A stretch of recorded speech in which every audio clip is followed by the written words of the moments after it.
I think it was a very, very good on-the-road performance, one that we've been waiting for a long time. Finally got there. I think it maybe takes a little bit of pressure off some guys, but you can't sit back and say, at least we've won a game. We've got to now try and go into Columbus, another tough place to play against a good team, and try and get 3 points again.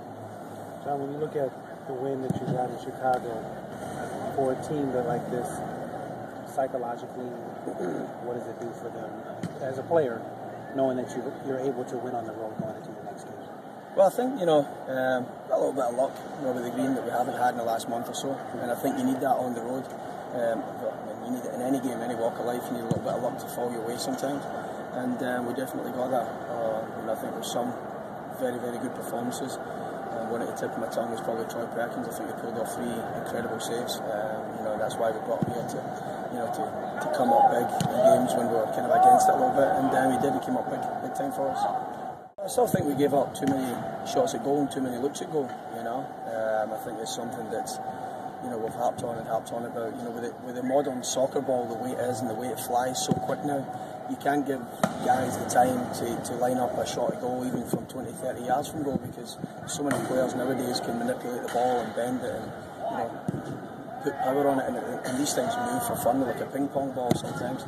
And as I say, we need to try and deny shots at goal.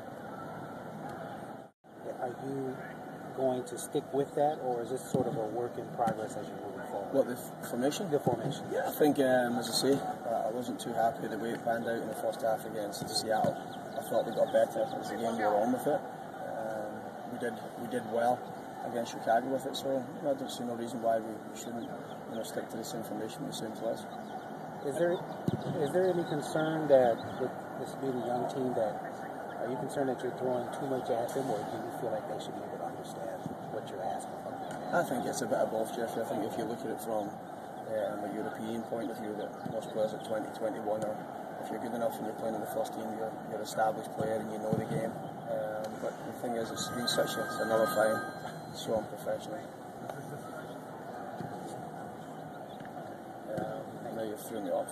No, I think that the young guys that's playing are getting a steep learning curve right now. We don't have the luxury of bringing them out and letting them learn the game from the side and watch a few games, and they're having to learn within the game. I think when we get to the end of the year and these guys look back, it'll be an unbelievable experience for some of these young guys. Do you see them learning? Do you see that progression happening? I think so. I think if you look, and as I've said before, you can always say, oh, we should have done this or we should have won that game.